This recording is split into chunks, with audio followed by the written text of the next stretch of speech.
오늘 말씀은 레위기 16장 말씀을 봅니다. 몇 년 전에 전 세계를 긴장시켰던 에볼라 바이러스나 치명적인 독가스를 연구하는 과학 다큐멘터리를 본 적이 있습니다. 이것을 연구하는 연구원들이 바이러스가 잔뜩 들어있는 그 실험실에 들어가기 전에 몇 단계를 거쳐서 특수 방호복을 입는 장면이 나왔습니다. 공기 하나 들어가지 않도록, 공기 하나 통하지 않도록 꽁꽁 완벽하게 밀봉하고 개인 산소 공급 장치를 달아야만 겨우 그 방에 들어갈 수가 있었습니다. 만약 누군가가 에이 어떻게 그렇게 귀찮은데 대충 하지 뭐 해가지고 대충 마스크나 하나 쓰고 들어가겠다 그렇게 한다면은 그것은 용기가 아니라 자살 행위였다는 거죠.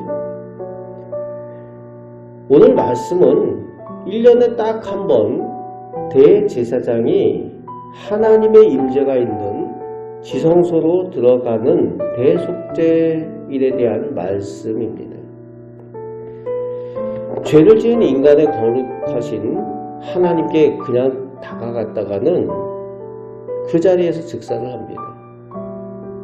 오늘 본문 1절과 2절도 시작을 하면서 아론의 두 아들 나답과 아비후가 잘못된 불을 가지고 하나님 앞에 분향하려고 했다가 죽었던 끔찍한 사건을 상기시키면서 시작을 하고 있습니다. 그러면서 조심하라는 거죠. 하나님은 죄 많은 우리 사람이 그분의 거룩함 앞에서 죽지 않도록 보호하시기 위해 거리를 두시는 동시에 규칙을 정해 주시는 것을 볼 수가 있습니다. 우리를 위해서 규칙을 정하시고 거리를 두신다는 거예요. 우리를 죽지 않도록 보호하시기 위해서입니다. 자비의 하나님이시기 때문입니다. 오늘 본문에 이렇게 대제사장이 지성소에 들어가는 과정이 엄격한 이유가 거기 있습니다. 대제사장은 평소에 입었던 화려하고 보석이 박힌 에봇을 다 벗어 던져야만 합니다. 하나님 앞에 들어갈 때는. 그리고 4절에 보면은 오직 순결을 상징하는 흰색 세마포 옷만 입고 하나님 앞에 나아갈 수가 있었습니다. 사람들 앞에 설 때는 대제사장으로 하나님을 대신하는 권위로 화려한 에봇을 입었지만 하나님 앞에 들어갈 때는 다른 거 다 필요 없고 오직 순결한 옷만 입는 세마포 옷만 입는 그런 대제사장이어야 한다는 겁니다. 한 사람의 인간으로 하나님 앞에 서야 한다는 거죠. 그래서 몸을 깨끗이 씻고 자기를 위한 속죄제 수송아지를 잡고 또 향로에 향을 피워 연기로 속죄소를 가리고 하나님 앞에 들어가게 됩니다. 하나님을 만나는 데는 어떤 타협이 없어요. 적당히 내 의로움을 가지고 이만하면 나도 착하게 살았지 그거 가지고 하나님을 만날 수가 없다는 겁니다. 그렇게 하나님을 만나는 길을 하나님께서 존재하도록 하지 않으셨다는 거예요. 오직 하나님이 지정하신 완벽한 방법, 보혈의 피와 철저한 낮아짐이라는 영적인 의복을 입어야만 우리 사람이 비로소 하나님 앞에 설 수가 있다는 겁니다. 그것을 상징적으로 오늘 대제사장 아론이 하나님 앞에 나아가는 그 방법을 오늘 말씀을 통해서 우리에게 보여주고 있습니다. 전에 있던 교회에서 청년들과 함께 식사를 하는데 한 청년이 식사를 하다가 새로 산 흰 셔츠에다가 김치 국물을 잔뜩 묻혔어요.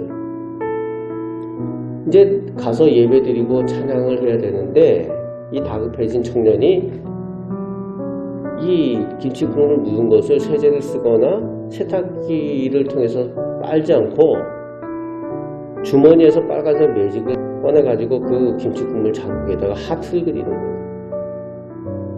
그리고 나서 친구들에게 그렇게 말하는 것을 보았습니다. 어때? 디자인이 괜찮지? 꽤 비싸게 주고 산 새 옷 같은데 사실 좀 이해가 안 됐어요. 어이없어 보였습니다. 그러면서 그때 생각 들었던 것이 혹시 우리가 하나님 앞에 죄를 숨기는 방식이 이런 방식과 비슷하지 않은가 그런 생각이 들었습니다.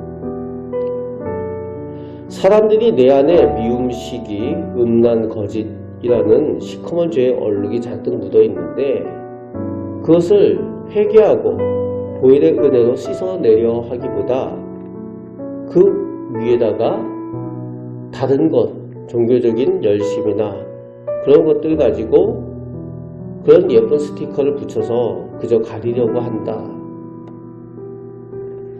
그러는 사람들이 많다는 겁니다.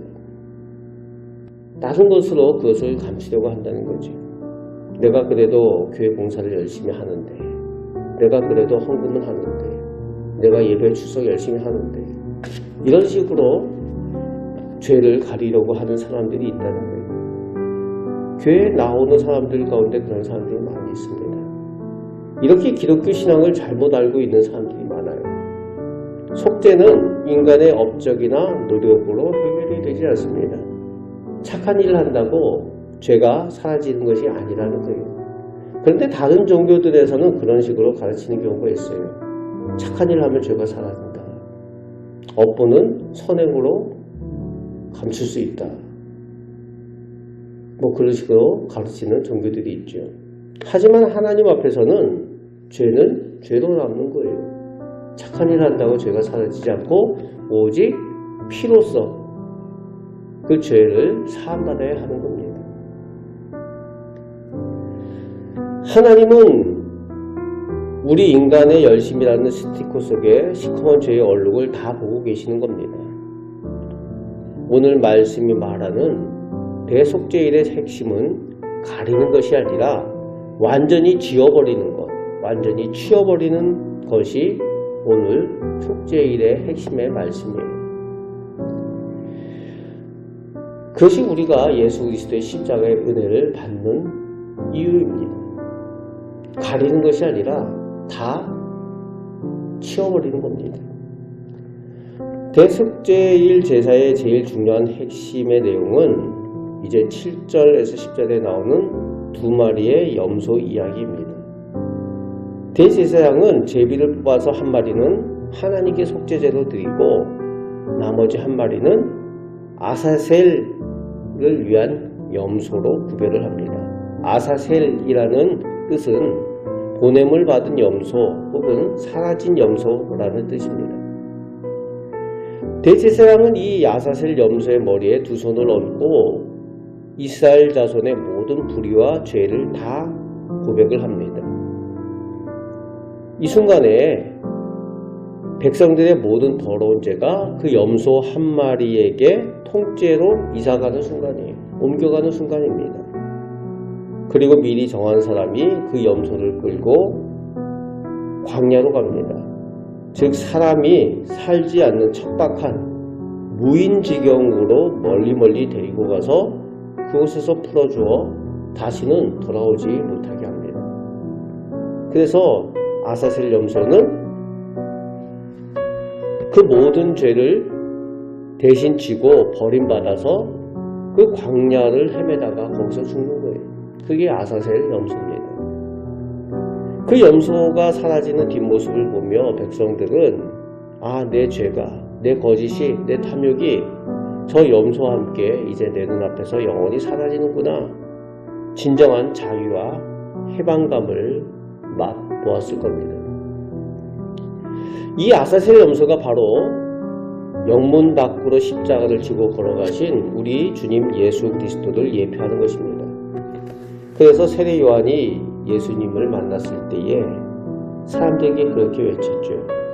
보라, 세상 죄를 지고 가는 하나님의 어린 양이로다.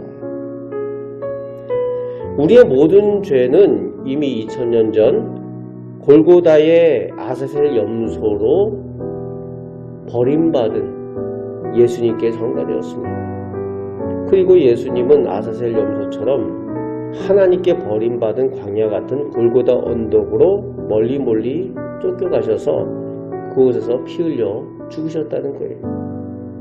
그래서 예수님께서 마지막 하신 말씀 중에 엘리 라마 사박다니, 나의 하나님 어찌하여 나를 버리셨나이까 하는 또 다른 의미가 이 아사셀 염소의 의미와 함께하고 있는 거죠.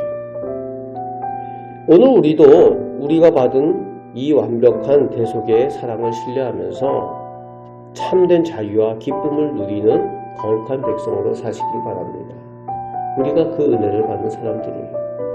예수님께서 직접 십자가의 버리심을 받으면서 대신 우리의 모든 죄를 사하여 주셨습니다. 그 사함받은 것을, 그 은혜를 귀하게 여겨서 그 은혜 가운데 오늘도 승리의 삶을 살아가는 믿음의 사람들 다 되시기를 주님의 말씀으로 축복합니다. 아멘. 기도하겠습니다. 아버지 하나님, 오직 예수 그리스도의 보혈을 통해서만 저희가 죄사함을 받고 또 하나님의 자녀가 되며 하나님의 백성이 됩니다. 아버지 하나님, 저희의 모든 죄를 예수님께서 짊어지셨사오니 이제 저희가 그 주님의 은혜를 온전히 믿고 의지하며 승리의 삶을 살아가는 저희들 다 되게 하여 주옵소서. 저희의 연약함을 하나님께서 아십니다. 저희의 부족함을 하나님께서 아십니다. 아버지 하나님, 오늘도 저희를 선한 길로 인도하여 주옵소서. 하나님께서 저희에게 필요한 것을 오늘 공급하여 주시고 오늘 행하는 모든 길 가운데 살아계신 하나님께서 저희를 보호하시고 도우시옵소서. 우리를 사랑하시는 예수 그리스도의 이름으로 기도합나이다. 아멘.